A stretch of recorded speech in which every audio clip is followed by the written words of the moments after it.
ดังนั้นมันก็เป็นแนวนี้เพราะว่าอาเซียนนั่นบ่เข้มแข็งอยู่แล้วอาเซียนบ่เป็นตัวเองอยู่แล้วดังนั้นรัสเซียก็จะเข้ามาทำสงครามในนี่โลดพอทำสงครามในยุโรปสู้เขาบ่ได้แล้วก็ต้องมายั่วจีนให้จีนนี่สู่สงครามกับอเมริกาความหมายของโปตินแบบนี้โปตินต้องการให้บักสีนี้เฮ็ดสงครามกับอเมริกาเผชิญหน้ากับอเมริกาพอตัวเองก็เสียแล้วบ่มีหยังจะเสียอีกบ่มีหยังจะเสียอีกดังนั้นก็ต้องให้จีนเสียนำคือกัน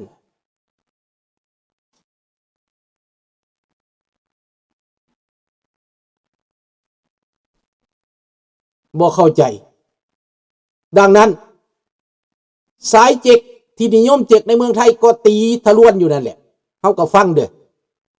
สายเจ็กสายที่โปรเจกต์ในเมืองไทยนั่นนะตีให้ซีนนี่ลงมาสู่กับอเมริกาเอาพี่น้องคนไทยคนอีสานคนลาวเด้เอาแบบไหนสิพร้อมจีนตีอเมริกาบ่พวกเจ้าก็เลือกทางเด้อแต่ลุงสุนทรานี่เลือกอเมริกาเว้ย สิเลือกอเมริกาผู้ใดเลือกจีนก็เลือกไปโลดแต่เฮาสิเลือกอเมริกาผู้ใดเลือกทางจีนก็หมายความว่าได้สู้รบกับฝ่ายพวกประชาธิปไตยนี้ได้สู้รบกับพวกที่ฝ่ายอเมริกาโลกนี่มันถึงขั้นแล้วมันวุ่นวายกันไปทั้งโลกแล้วเรื่องเศรษฐกิจนี่นะเพราะว่าความหน้าด้านหน้ามึนของจีนเขามาช่วยเหลือตัวเองแต่เป็นปรปักษ์กับเขามันก็เรื่องปกติเขาช่วยเหลือเจ้ามาเขาสนับสนุนเศรษฐกิจเจ้ามาให้เจ้าเข้มแข็งให้เจ้าเป็นบ่อนฐานผลิตแต่เจ้ากลับกลายเป็นศัตรูของเขาแทนที่เจ้าเจรจาอลุ่มอรวยกันสิ้นไปป่ามาเจ้าบ่เฮ็ดเจ้าเป็นศัตรูทางการเมืองเขาเจริญขึ้นมาแล้วสิฆ่าเขาท้าทายทางการทหารท้าทายทางการเมืองกับเขาและสิครองโลกอีกคอมมิวนิสต์คิดก้นอย่าครองโลกเสรีมีแต่หาทางตัวละโลเลงชาวบ้านพี่น้องนี่บักจีนเป็นจังซี่ละบักตาฮิปนะมันบ่ลาบบ่จือดอกดังนั้นได้ดีแล้วที่พวกเขาจะได้โอกาสถ้าบ่มีโอกาสนี่พวกเขาก็จะบ่มีโอกาสปีนมันนี่จะบ่มีโอกาสปีนมันดังนั้นพี่น้องพวกใดที่ชอบประชาธิปไตยชอบเสรีนั้นต้องรวมมือกันในอนาคตรวมมือกันในอนาคตพร้อมใจกันในอนาคตเป็นกองทัพประชาธิปไตยบ่มีเสื้อชาติบ่มีสัญชาติเป็นกองทัพภูมิภาคพวกเสรีทั้งหมดเวียดจีนลาวไทยเขมรพม่าเป็นกองทัพประชาธิปไตยต่อต้านอำนาจเผด็จการคอมมิวนิสต์ไปนับโลกเสรีเท่านั้นแหละดีใจว่าคนอีสานบ่เอาคอมมิวนิสต์ก็ดีใจได้กะบุรีเลยเนาะอีตาสีตาฮิปบักมีแพนด้านี่นะเฮาเบิ่งหน้ามันคือสิดีอยู่แต่ใจร้ายนะมันใจร้ายได้เบิ่งมันเฮ็ดกับคนฮุยกู้แมั้ยเบิ่งมันเฮ็ดกับคนที่ว่าบ่พร้อมมันแมั้ยเบิ่งมันเฮ็ดกับคนทิเบตแมั้ยเจ้าเบิ่งเอาโลดมันเฮ็ดน่ะมันกดขี่ข่มเหงเท่าใดมันทำลายเท่าใดเบิ่งมันเฮ็ดกับคนลาวแหมคนลาวบ่ได้ไปเฮ็ดหยังมันน่ะมันยังมาลูกหลานเฮาน่ะคนลาวเป็นคนซื่อได้ซื่อหลายจนกลายเป็นโง่พุ่นได้พี่น้องเฮาก็เห็นกับตาแท้ติมันทำลายประชาชนลาวเต็มบ้านเต็มเมืองเห็นเบิดคุมื้อนี่ได้ร่วมกันคักๆบาดนี้นะจับมือถือแขนกันไว้ประสานจิตประสานใจกันไว้ได้ทำแน่นอนพี่น้อง นี่แหละอเมริกาเขาเตรียมแล้ว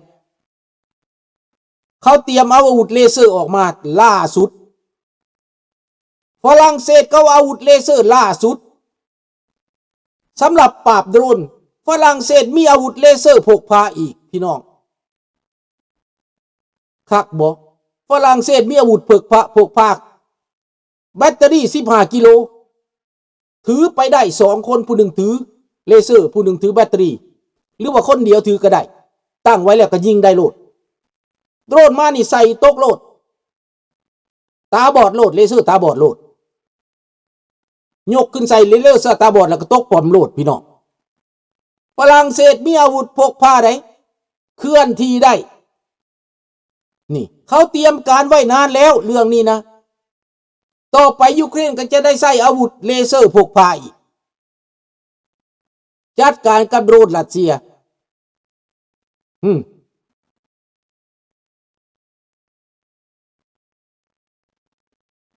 นั่นแหละมาบัดนี้พวกเขาต้องว่าความจริงแต่ก่อนคอมมิวนิสต์โฆษณาได้เลวเพราะคำโฆษณาส่วนเสือดีแต่ปัจจุบัน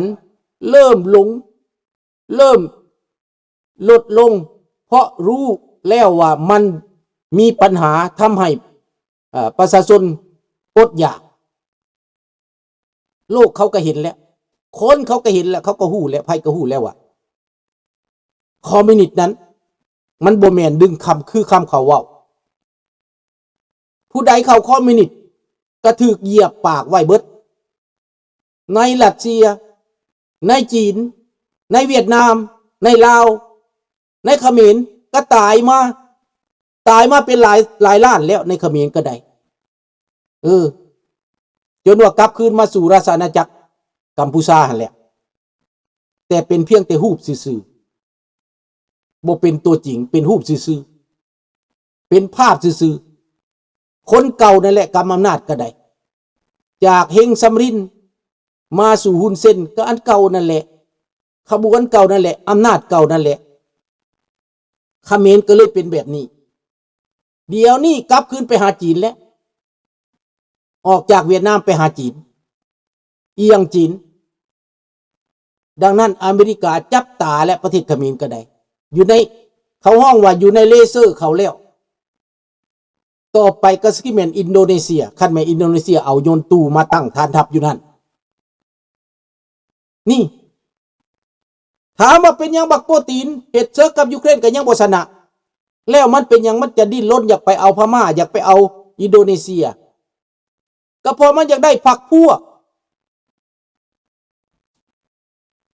เห็นบ่มันอยากได้พรรคพวกดังนั้นสตอมชาโดสมัยนี่มันบ่เลือกได้แม่นบ่มันบ่มีแต่สตอมชาโดอันสตอมชาโดนั่นเป็นเครื่องอเมริกาเขาใช้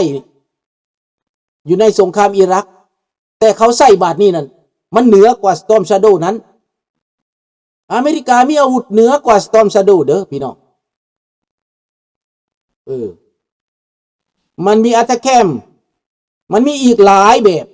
ที่เขาได้ไม่ได้เอาบ่ได้ออกมาสู่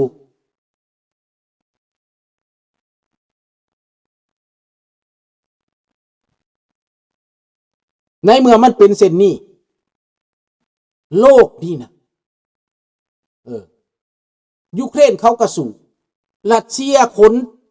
ซากศพกลับคืนจากเคิร์สจากแบนกรอดไปเบิ่งมือนี่นะเป็นร้อยศพที่เอาออกมาได้ส่วนที่เอาออกมาบ่ได้ก็ตายอยู่ในทุ่งไร่ทุ่งนาตายอยู่ตามห้วยตามห้องเป็นหน้าสมเพชเวทนาบาดเจ็บก็เอากันมาบ่ได้คานมาก็มีคานไปสวามีผักก็มี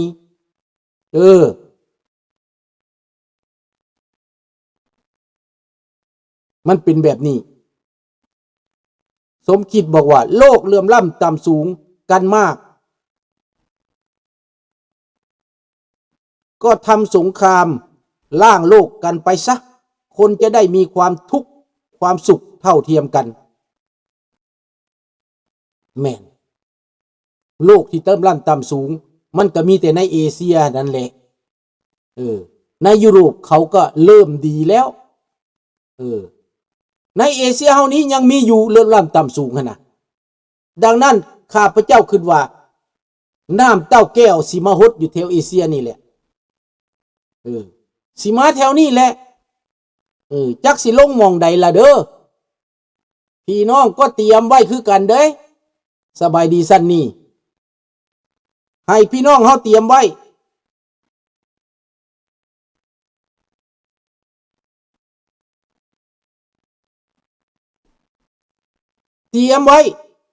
โอกาสนี่มีแน่นอนเฮาเบิ่งการลุ่มเล่าการต่อต้านกันต่อไปต่อมาด้านเศรษฐกิจต่อไปก็เป็นด้านการเมืองต่อไปก็เป็นด้านการทหารมันต้องได้ลงมือกันแน่นอนพี่น้องดังนั้นพวกเขาก็ต้องรวมใจกันไว้ตั้งแต่เดี๋ยวนี้บอกกันไว้แต่เนิ่นๆเตรียมใจกันไว้แต่เนิ่นๆว่าเขาจะเป็นฝ่ายใดเขาจะไปฝ่ายใดถ้าเราเป็นฝ่ายตะวันตกฝ่ายเสรีนี่นะเขาก็เห็นเลยได้ยุโรปเขาปิ่นเขาซอยกันเบิดสภายุโรปเขาก็ซอยกันเบิดด้านเศรษฐกิจด้านการเมืองด้านสังคมด้านประชาธิปไตยและด้านการป้องกันเขาซอยกันเบิดเขาไม่ได้เป็นปรปักษ์ต่อกันดังนั้นประเทศอาเซียนเขาถ้าจะเป็นเอกภาพกันด้านประชาธิปไตยคงจะดีกว่า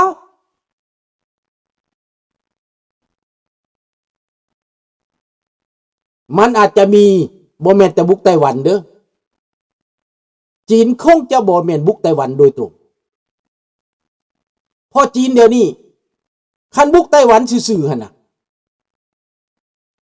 จีนสิเสียได้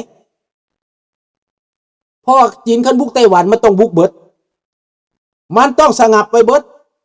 คันจะไปบุกแต่ไต้หวันน่ะนะอาวุธที่อเมริกาส่งเข้าไปสะสมญี่ปุ่นส่งเข้าไปสะสมเกาหลีใต้ส่งเข้าไปสะสมไต้หวันเป็นเขาห้องว่าโตมินเด้จีนเสียเปรียบเจ้าสิถล่มทั้งเว้นทั้งคืนเจ้าก็ถล่มโลดแต่ว่าไต้หวันมีอาวุธที่ทำลายยนต์เจ้าได้ไดมีอาวุธต้านภัยทางอากาศได้ไดแล้วไต้หวันก็มีอาวุธที่สามารถยิงถึงปักกิ่งได้ได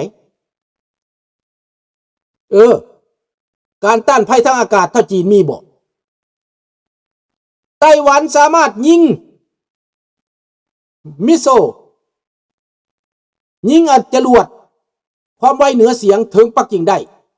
ไต้หวันผลิตเองมีอาวุธผลิตเองเป็นหลายพันลูกถ้ายิงก็ไปหลายพันลูกใส่ปักกิ่งแล้วปักกิ่งสิรับได้ไหววะบาดนี้ในไต้หวันบ่แม่นดินต่อแผ่นได้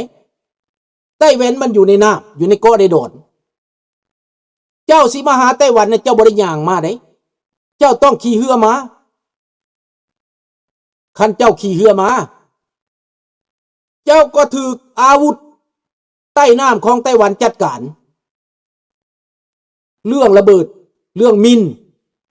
เรื่องการวางการป้องกันเครือข่ายการป้องกันของไต้หวันเข้มแข็งนี่พี่น้องอเมริกามาหรือบ่มาก็อย่างน้อยก็7 วันนี่ไต้หวันเอาอยู่ทหารไต้หวันก็มีอาวุธครบมือบ่ง่ายได้ที่จีนสิคาบเขมือบนะถ้ามันเขมือบได้มันเขมือบแต่โดนแล้วมันเขมือบแต่โดนแล้วแต่ว่าย้อนไต้หวันมีอาวุธทันสมัยยนต์ก็มีฮอต F16 อาจจะมีฮอต F35 ก็ได้ในอนาคตไต้หวันมีอาวุธอัตแคมไต้หวันก็มีนี่ยิงใส่ฝั่งของจีนได้อัตแคมก็ได้พี่น้องจีนต้องยอมเสียสละอย่างนักครั้งนี้นะไต้หวันมีเงินมหาศาลบาทนี้ถามว่าญี่ปุ่นเสยบ่ญี่ปุ่นบ่เสยพี่น้องญี่ปุ่นเตรียมพร้อมอยู่แล้วที่จะซอยไต้หวัน